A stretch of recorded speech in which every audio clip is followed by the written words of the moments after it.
In the heart of Maplewood, a small town forgotten by time, stood an abandoned Victorian house, its once vibrant paint now peeling like old skin. The townsfolk whispered tales of its former glory, of the lavish parties and laughter that had once echoed through its halls.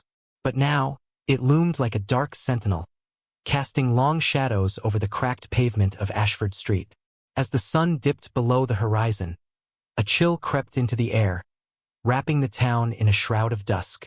Rachel, a newcomer with a penchant for local legends, stood before the iron gate that creaked mournfully as she pushed it open. The air was thick with the scent of damp earth and something else, something metallic and unsettling. "Do you really believe the stories?" asked Tom, her reluctant companion, lingering at the gate's threshold. He had grown up hearing the tales but had never dared to venture inside. Rachel smiled, a mix of excitement and apprehension flitting across her face. "What's a ghost story without a little exploration?" She stepped forward, her footfall echoing against the cracked tiles of the porch. The door, surprisingly, swung open with a gentle pull, revealing a grand foyer choked with dust and memories. The air was heavy, pregnant with the past. As Rachel stepped inside, she felt a chill run down her spine, as if unseen eyes were watching her every move. She glanced back at Tom, who hesitated, his resolve wavering. "Come on, don't be a coward," she teased, though her own heart raced with anticipation. With a resigned sigh, Tom followed her into the house. They moved through the dimly lit rooms, the fading wallpaper peeling like the skin of a dying creature. The parlor, once filled with laughter, now lay in eerie silence, save for the occasional creak of the old wooden floor beneath their feet. "Look at this," Rachel said, pointing to a tarnished mirror hanging crookedly on the wall. In its reflection, shadows danced, and for a brief moment, she thought she saw a figure behind her. Something pale and wispy that vanished as quickly as it appeared. She gasped, her breath hitching in her throat. "Did you see that?" she asked, turning to Tom, who shook his head, eyes wide with disbelief. "It's just an old house," he muttered, though the tremor in his voice betrayed him. Ignoring his doubt, Rachel pressed on, her curiosity piqued. In the kitchen, rusted pots hung like relics of a forgotten era, and an old table stood in the center, covered in dust but bearing the faint impression of long-vanished meals. As Rachel brushed her fingers across the surface, a sudden gust of wind swept through the room, sending the tablecloth fluttering as if in protest. "Maybe we should go," Tom said, his voice barely above a whisper. But Rachel felt drawn deeper into the house, compelled by an invisible thread. They ventured upstairs, where the air grew colder, and the walls seemed to close in around them. A door at the end of the hallway caught her attention, its surface marred with age. She pushed it open, revealing a bedroom frozen in time. The bed was unmade, the sheets yellowed and tangled, as if someone had just risen from slumber. On the nightstand, a delicate porcelain doll sat, its gaze unsettlingly lifelike. Rachel approached, drawn by a mixture of curiosity and dread. As she reached for the doll, a cold breath brushed past her ear, and a voice whispered, "Help me?" The words, soft yet filled with sorrow, reverberated through the air. Rachel recoiled, stumbling back into Tom, who had finally found the courage to follow her. "Did you hear that?" she gasped, her heart pounding wildly.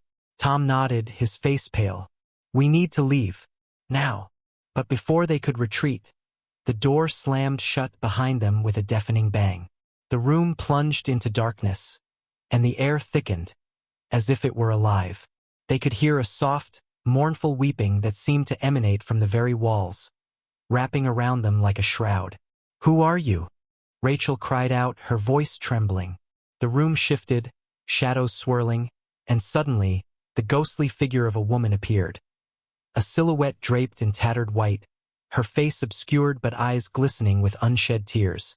The apparition pointed towards the window, where the moonlight pooled like liquid silver. "Find me." The voice echoed, laced with anguish.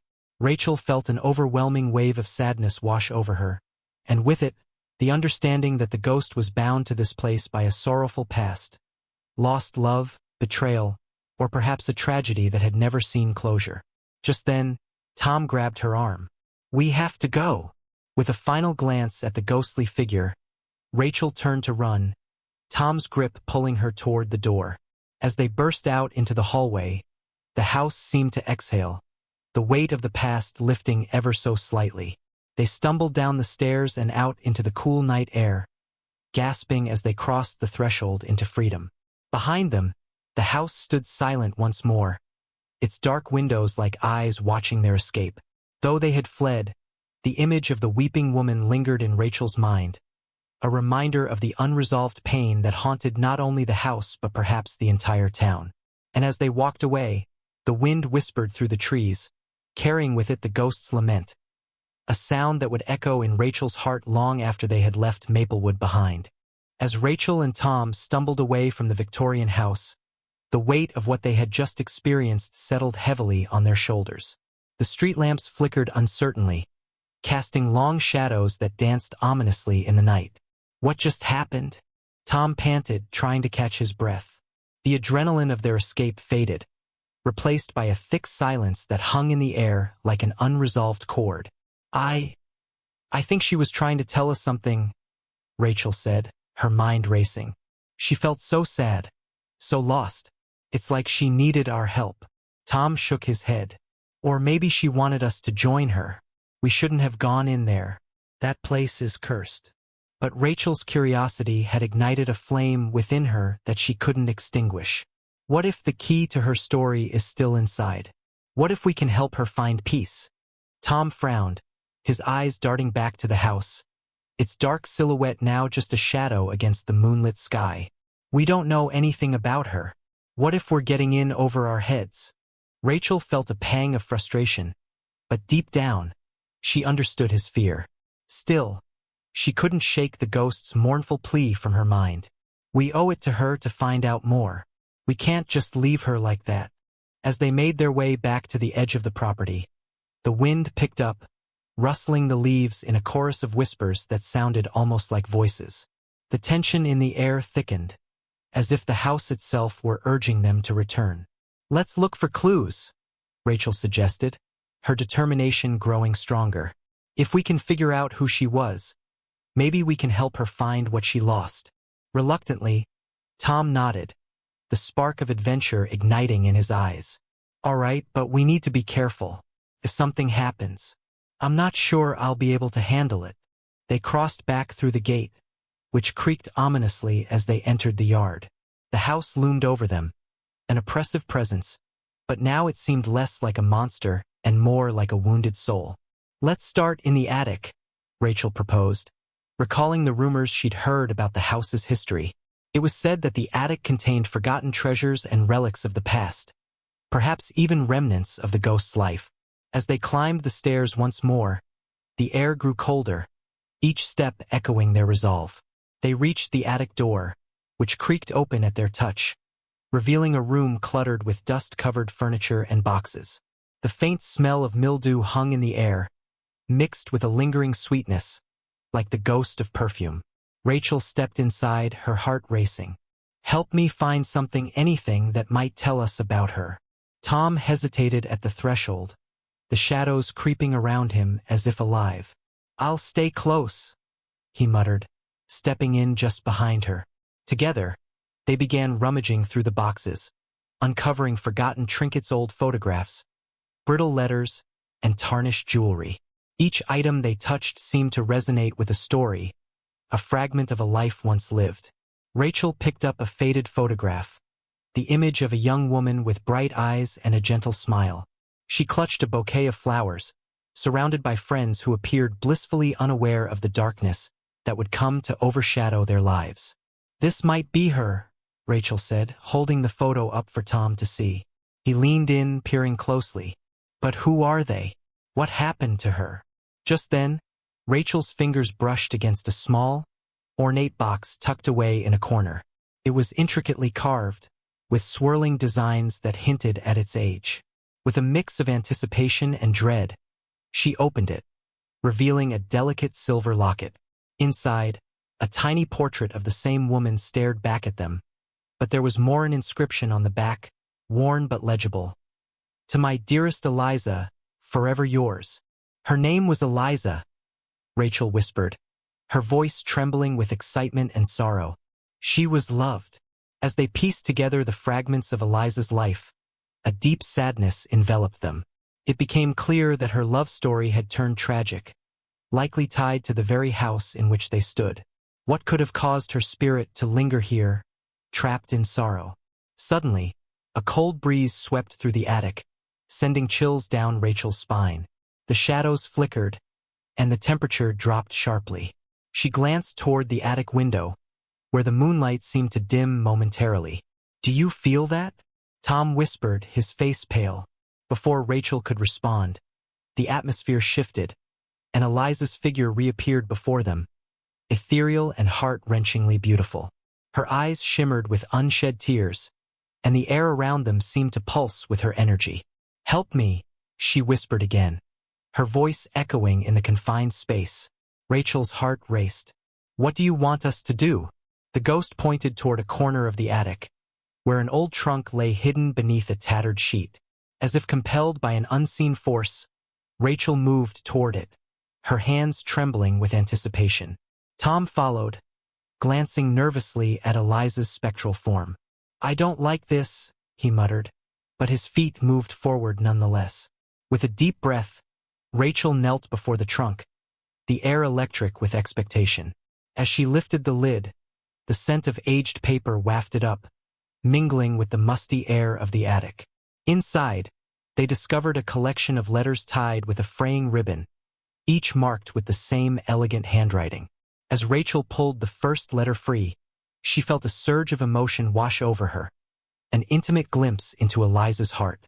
"I loved him with all my soul," it began. And as Rachel read on, the story of Eliza's life and her tragic love began to unfold, revealing secrets that would tie their fates together in ways they could never have imagined. Outside, the wind howled, and the shadows deepened, as the house seemed to awaken once more, eager for the truth to be uncovered. Don't forget to subscribe and like if you liked this story.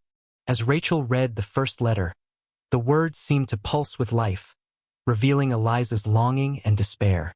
"I loved him with all my soul," it began. "But love, it seems, is not enough to ward off the dark clouds of fate." Each line drew Rachel deeper into Eliza's world, where hope and heartache intertwined. Eliza wrote of a romance blossoming beneath the autumn leaves of Maplewood, filled with laughter and dreams.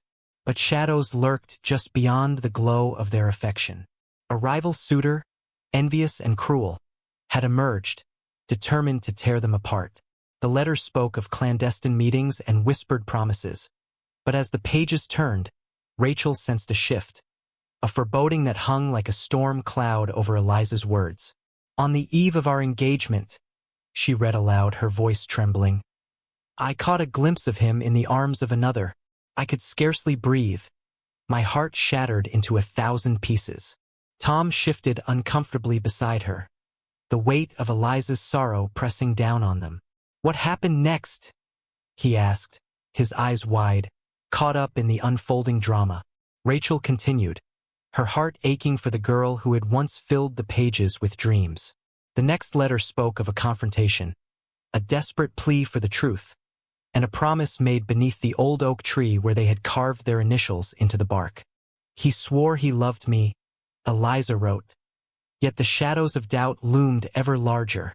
With each letter, Rachel felt the ghostly presence of Eliza intensifying, the air around them crackling with emotion. The last letter in the trunk was the most chilling, dated the night of Eliza's last breath. "I stand at the precipice of despair," it began. "He has betrayed me. I cannot remain in this world, not with a heart so broken. But perhaps I will find him in the next." Suddenly, the trunk creaked ominously, as if echoing Eliza's pain. Rachel felt a surge of energy, a desperate cry for closure that resonated deep within her soul. "Eliza," she whispered, "we can help you." Tom's eyes darted toward the attic door, unease creeping into his voice. "Are you sure this is a good idea? What if she's not ready to let go?" But Rachel was resolute. If we can uncover the truth about her love, maybe she can find peace. She turned back to the letters, her heart racing with determination. We need to find out what happened to him. As if sensing their resolve, Eliza's ghost drifted closer, her features now clearer, eyes brimming with sorrow, lips parting as if to speak. The atmosphere shifted again, and Rachel felt the weight of centuries pressing in around them, a palpable energy that filled the attic. "Where do we start?" Tom asked, glancing nervously at Eliza. "If her love was betrayed, we need to know who he was." Rachel's mind raced, remembering snippets of gossip she'd heard from the townsfolk about the house. "There's a local historian, Mrs. Carter. She's been digging into the town's past for years. If anyone knows about Eliza's story, it would be her." With a shared glance of understanding, they carefully placed the letters back into the trunk, making sure to take the locket with them. It felt like a key, something that would unlock the mysteries surrounding Eliza's life. As they made their way back downstairs, the atmosphere remained charged, the house vibrating with the remnants of Eliza's spirit. Rachel could feel her presence alongside them, urging them to find the answers she had longed for. Outside, the moon hung high, casting an ethereal glow on the cobblestone path as they hurried towards the center of town. The streets were quiet, the occasional rustle of leaves the only sound breaking the silence. When they reached the old library where Mrs. Carter worked, Rachel's heart raced with anticipation. The historian was known for her vast collection of local records and tales, and they desperately needed her insight. The library's heavy door creaked open, revealing the warm glow of lanterns inside. Dust motes danced in the air, and the scent of aged paper filled their lungs. Mrs. Carter was hunched over a stack of books at a large oak table, her spectacles perched on the edge of her nose. "Ah, Rachel! Tom!" she exclaimed, looking up with a warm smile. "What brings you two here so late?" Rachel exchanged a quick glance with Tom, who shifted nervously. "We need your help," Rachel said, her voice steady despite the urgency coursing through her. "It's about the old Victorian house on Ashford Street." Mrs. Carter's smile faltered, replaced by a look of knowing concern. "That house has a dark history. Many have tried to uncover its secrets. What do you want to know?" With a deep breath, Rachel pulled out the locket and the photograph of Eliza. "This is Eliza. We believe she was trapped there, and we found letters that tell part of her story. But we need to know who she loved and what happened to him." Mrs. Carter's eyes widened as she studied the photograph, recognition dawning on her face. "Eliza, I remember her well. She was the daughter of a prominent family in Maplewood, engaged to a young man named Nathaniel. But their love story ended tragically." "What happened?" Tom asked, leaning closer. Mrs. Carter gestured for them to sit, her expression somber. "On the eve of their wedding, Eliza discovered Nathaniel's secret. He had been involved with another woman, a rival from a wealthy family, and Eliza was heartbroken. She confronted him, but in the heat of their argument, a terrible accident occurred. The townsfolk whispered that Nathaniel had fallen from the very cliff where they used to meet, his body never found. The weight of the revelation hung heavy in the air. Rachel felt a chill run through her, and she glanced toward Tom, who looked equally shaken. "Is that why she can't move on?" Rachel whispered. "Because she never knew what truly happened?" Mrs. Carter nodded slowly. "The pain of unresolved love can tether a spirit to this world. Eliza may still be searching for answers, seeking closure for a life interrupted." Determination surged within Rachel. "We need to find out if Nathaniel's body was ever recovered. If we can give Eliza that closure, maybe she can finally be at peace." Mrs. Carter's expression shifted, a glimmer of hope flickering in her eyes. "There may be records of the accident in the town archives. Follow me." As they rose from the table, Rachel felt the locket warm against her skin, as if it were alive with Eliza's spirit. The echoes of the past reverberated around them, guiding their steps toward a truth that had remained hidden for too long. Together, they stepped into the archives, the shadows whispering the secrets of a long-buried love, unaware of the final revelation that awaited them just beyond the horizon. The archives were dimly lit, the air thick with the scent of old paper and forgotten memories. As Mrs. Carter led Rachel and Tom through the narrow aisles lined with dusty files, they could feel the weight of history pressing down on them. "Here," Mrs. Carter said, pulling a heavy ledger from a shelf marked Local Incidents. The pages were yellowed and fragile, but Mrs. Carter handled it with care. This should contain records of any notable events in the town, including the accident. Rachel and Tom leaned in as Mrs. Carter flipped through the pages, her finger tracing the lines. "Here it is," she said, her voice low. "A tragic fall, dated nearly a century ago." As she read, Rachel felt her heart race. On the night of their engagement, Nathaniel fell from the cliffs while arguing with Eliza. Witnesses claimed that they saw him plunge into the river below, but no body was recovered.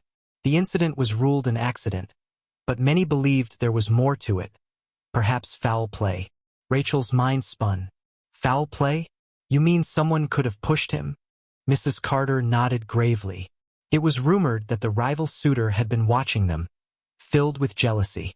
Some believed he had confronted Nathaniel that night. Tom shivered, the air growing colder as if echoing the ghosts of the past. If that's true, then Eliza's pain runs even deeper.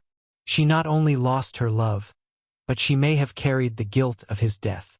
Rachel's heart ached for Eliza. "We need to tell her the truth," she said, determination igniting within her. "She deserves to know what really happened." Mrs. Carter closed the ledger and turned to face them, her expression serious. "The truth may not be enough to set her spirit free. It's possible she will need a ceremony, a way to honor Nathaniel's memory and finally let go of the past." "Like a memorial?" Tom asked, his brow furrowed. "Exactly," Mrs. Carter replied. "We could gather the townsfolk to honor both Eliza and Nathaniel, to acknowledge their story and give them the closure they've long sought. Perhaps this will help Eliza move on." Rachel nodded, feeling the weight of the task ahead. "We should do it tomorrow night under the full moon. It'll be a fitting tribute." As they left the archives, the moon shone brightly in the sky, illuminating the path ahead. The air crackled with energy, and Rachel could almost sense Eliza's spirit guiding them, urging them to complete what had been left unfinished. The next evening, word had spread throughout Maplewood about the memorial. The townspeople gathered at the old oak tree where Eliza and Nathaniel had once carved their initials. Lanterns flickered in the twilight, casting a warm glow against the darkening sky. Rachel stood beside Tom, her heart pounding with anticipation. "Are you ready?" she asked, her voice barely above a whisper. Tom nodded, his expression a mix of fear and determination. "Let's do this." As the gathering began, Mrs. Carter stepped forward, her presence commanding. "We are here tonight to honor the memory of Eliza and Nathaniel, two souls entwined in love and tragedy." Rachel held her breath, the weight of the moment settling in. She could feel Eliza's spirit swirling around them, an invisible thread connecting the past to the present. One by one, the townsfolk shared stories of Eliza and Nathaniel, recounting their love and the heartache that followed. As the sun dipped below the horizon, Rachel stepped forward, clutching the locket tightly in her hand. "I found this," she said, her voice steady despite the tears prickling at the corners of her eyes. "Eliza, you deserve to know the truth. Nathaniel fell because of jealousy, not because of anything you did. You loved him fiercely, and he loved you in return." A hush fell over the crowd, the weight of her words sinking in. Rachel looked up at the branches overhead, the leaves rustling as if in agreement. "Tonight, we remember both of you," she continued, her heart swelling with emotion. "We honor your love and the pain that has bound you here. You are not forgotten, and your story will live on." As she spoke, the air shifted, and a gentle breeze swept through the gathering. Eliza's spirit appeared beside Rachel, luminous and ethereal, her expression shifting from sorrow to serenity. With a delicate wave, Eliza extended her hand, and the crowd gasped as they saw her outline shimmering in the lantern light. It was as if she were finally ready to let go. Mrs. Carter stepped forward again, holding a bouquet of wildflowers. Let us lay these flowers at the base of the tree, a tribute to the love that was and the peace that is to come. Rachel knelt and placed the locket among the flowers, a final offering to a love that had endured through time. As the last petal fell, the crowd held its breath, watching as the breeze picked up, swirling around them, dancing with the lantern light. In that moment, the atmosphere changed, the heaviness lifted, replaced by a sense of calm. The shadows receded, and the moon shone brighter, illuminating the gathering with a silver glow. Eliza's figure began to fade, her eyes sparkling with gratitude. She glanced back at Rachel, a soft smile crossing her lips, and in that fleeting moment, Rachel felt a profound connection and understanding that love, even in its most tragic form, could transcend time. As Eliza vanished into the night, a sense of peace enveloped the gathering. The townsfolk looked at one another, their hearts lighter, the stories of love and loss weaving through the air like the gentle rustle of leaves. Rachel turned to Tom, her eyes glistening. "We did it," she whispered, relief washing over her. "We helped her find peace." Tom nodded, a smile breaking through his initial apprehension. "And now, she can finally rest." As the crowd began to disperse, laughter and conversations filled the air, a reminder that life continued, even in the wake of tragedy. Under the light of the full moon, the old oak tree stood as a testament to love that had endured, binding the past with the present, reminding everyone that while some stories may end in sorrow, others can transform into something beautiful. Don't forget to subscribe and like if you liked this story.